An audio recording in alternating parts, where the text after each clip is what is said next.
Hi, welcome back to Cooking with Tristy. Today I'm going to show you how to do my famous chicken gizzards. And here's all the ingredients that I'm going to use in preparing of my chicken gizzards. So, stay tuned. Okay, hi, welcome back. What you see here, what I'm doing is I'm going through my chicken gizzards and I'm kind of cutting them into smaller little pieces. That way, when I get ready to fry them up, they will all be pretty much about the same size. I had them sitting here in a bowl of water, and I'm taking them out a little at a time and just kind of going through them, picking off the fat meat, anything that is not what I'm planning on cooking. Like, for instance, you'll run across some of the gizzards that looks like this, and if they look this way, I will put them aside. I would not, batter that up or cook it or anything.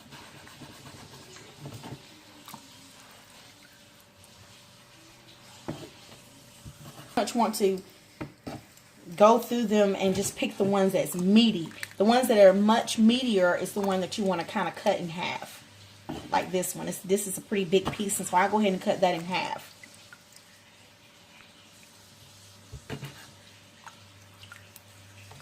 Okay, now that I went through my gizzards, I'm going to place my gizzards back into the water, and I'll take it over to the side and clean them again.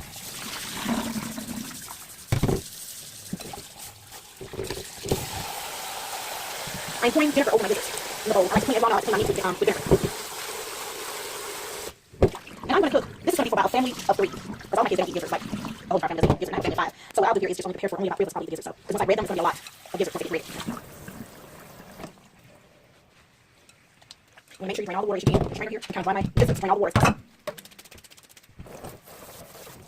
Okay, and over here in this sink, wash my hands. Remember, warm soapy water. And remember that I told you the importance of washing your hands. Make sure that you get those raw gizzards off your hands, because you don't want to cross-contaminate anything. Touching your vegetables and all that stuff is very important. Now I'm going to clean my tomatoes. My tomatoes, I'm going to cook tomatoes and rice. So I am picking through my tomatoes, getting the stems and little stickers that come on the tomatoes, and I'm going to start cutting up my tomatoes, or my tomatoes and rice, because we're going to have gizzards and tomatoes and rice tonight.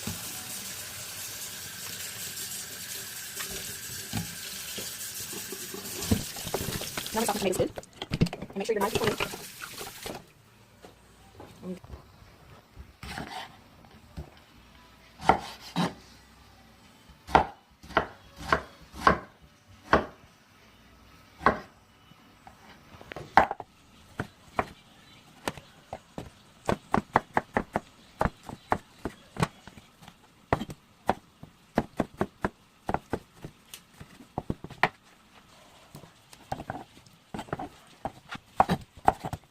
I like to use nice red tomatoes for my tomatoes and rice. I like to cook my tomatoes separately from my rice as well. And I like to make sure I get everything, make sure I get all the seeds too. Because I don't know about some people, but I like to have the tomato seeds in my tomatoes and rice. There's something about eating the seeds to me that makes it more, it doesn't make it taste any better, but to me it just does something to tomatoes and rice when you have the seeds, you can see the seeds in there. Next, I would like to open a package of cilantro. I love cilantro with any type of tomato dish. Even when I make my sauces, the main ingredients in my sauces would be cilantro. So today we're going to cut up some cilantro and put it inside of my tomatoes and rice. But one thing I do like to add about cilantro is dirty. A lot of times at some grocery stores does not completely clean up the cilantro. So therefore, what I'm going to do is going to give it a quick cleanse, because an ingredient is on your cilantro, or else you definitely don't want to do that. So I'm going to wash it pretty well.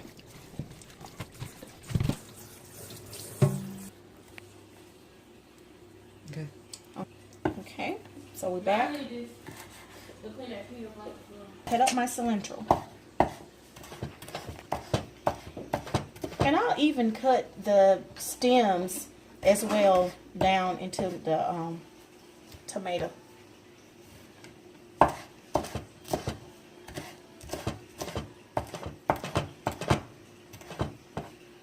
And the cilantro has a strong smell. It's a very strong type of plant.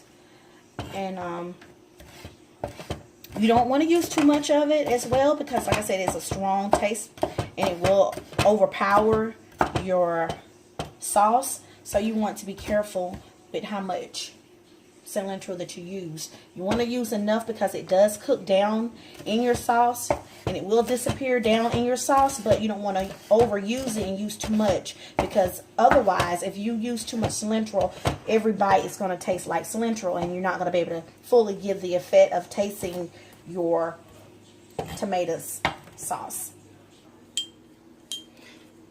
So what I'm going to do next is I'm going to crank up my little tilt skillet over here, my little skillet, and add my little mantequilla, which is margarine or however you want to pronounce it.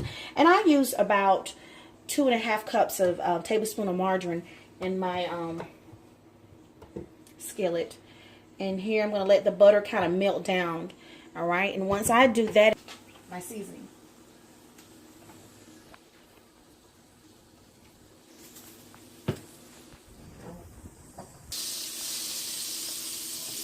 Okay, my butter here is heating up and it's starting to simmer down. And so I'm going to use here is some seasoning. Garlic powder. It's a California style garlic powder. I really like this because it's a coarse, more of a coarse blend. So it's really thick. And I also like to use some onion powder here as well. Here it's called Mexican season. It's a perfect pinch. It's like a seasoning that has also little bell peppers and onions and jalapeno that's in this seasoning as well. So this is a pretty good seasoning, and it's made by McCormick. So I'll sprinkle a little bit of that into my tilt skillet just like this, along with my garlic powder. I also like to use this seasoning here, this Goya seasoning. It's a very good seasoning, and you can find this in your local grocery store, and it's usually in the Mexican aisle.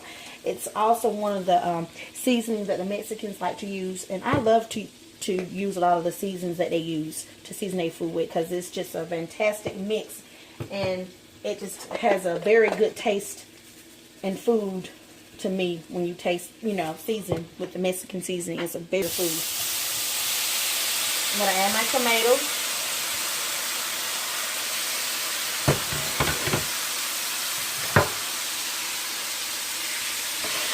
And you can smell the flavors in the air already. You can smell it in the air already. And what I do is I'll give it a quick stir. And I like to use, you saw me when I cut up my 5 fresh tomatoes. I also like to use a canned tomato. And this is it's made by Del Monte. It's a stewed tomatoes recipe, and it has onions, a little celery, and green peppers that's also mixed in there. And I like to add that in there. It's like a stewed tomato, so I add that along with my fresh tomatoes. And kind of give it a quick toss around. And I won't season it too much, because once it's done, that's when I'll start tasting it. And as I taste, that's when I start adding more flavors, more seasoning in my tomato and rice as it get by done. So now when you put the cold tomatoes into the skillet, it kind of cools it down. So what I'm going to do, I'm going to let it bring back to a boil. Notice I hadn't added my cilantro in yet. So I wait till it kind of come up with a little boil, and then I add my cilantro, because it don't take much for the cilantro to cook down. I'm going to put on some black pepper. I'm going to use my California garlic powder. Remember, like I said, it's kind of like a coarse. And I love garlic. I don't know about you guys, but and this is onion powder here. But garlic, to me, is heaven sent to food. And then I'm going to use the Mexican seasoning that I also used in my tomatoes and rice.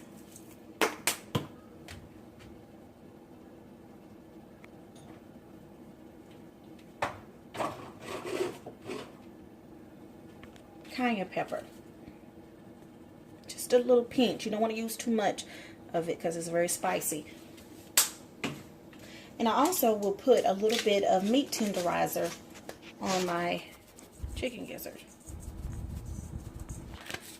Alright, let's check. Look at my tomatoes sauce. It's kind of cooking down. And right now you're able to tell the difference between the canned tomatoes and the fresh tomatoes, but after a while, once it starts to cook and soften up the other tomatoes, it'll kind of do a good blending and start blending in. And now I've also added my cilantro.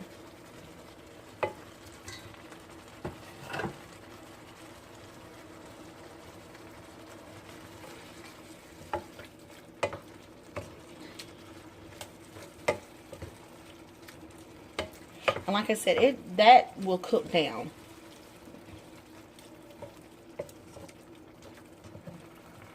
I'm going to add some more of my country blend garlic.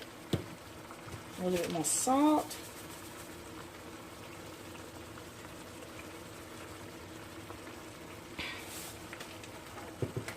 Black pepper.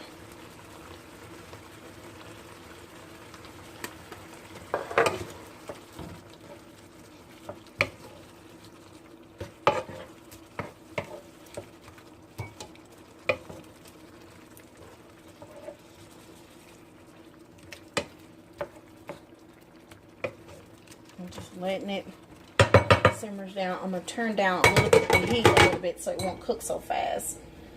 And just kind of let it simmer down just a little bit. I'm going to, I'm mixing up my chicken gizzards. Let me wash my hands and I'm going to add my flour. I will be back. I'm going to now add flour to my gizzards.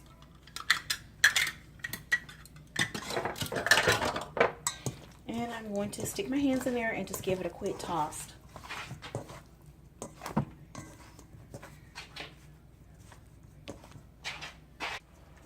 It's coming down really good. It's cooking down really well. Let me give it a quick taste to see if I like what the taste is. Oh yeah, that's really good. You can taste the cilantro. You can taste the garlic, the tomatoes, all the flavors in that sauce. You can taste it. It's come along very well.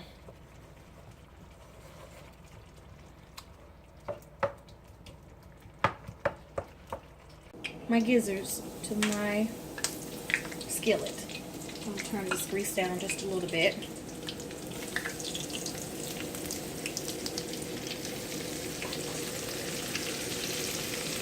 And I'm going to try to do half and half.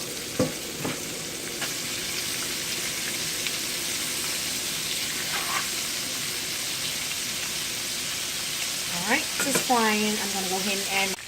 So my gizzards are coming along very good. They're still frying in the frying pan. Not quite done yet.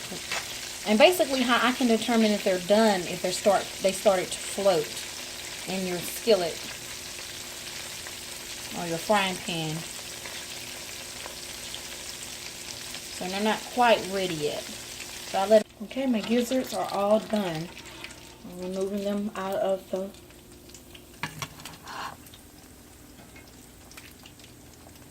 skillet. They're all done. Let this one set just a little bit longer into the skillet or frying pan. And these are my chicken gizzards. Voila, finished product.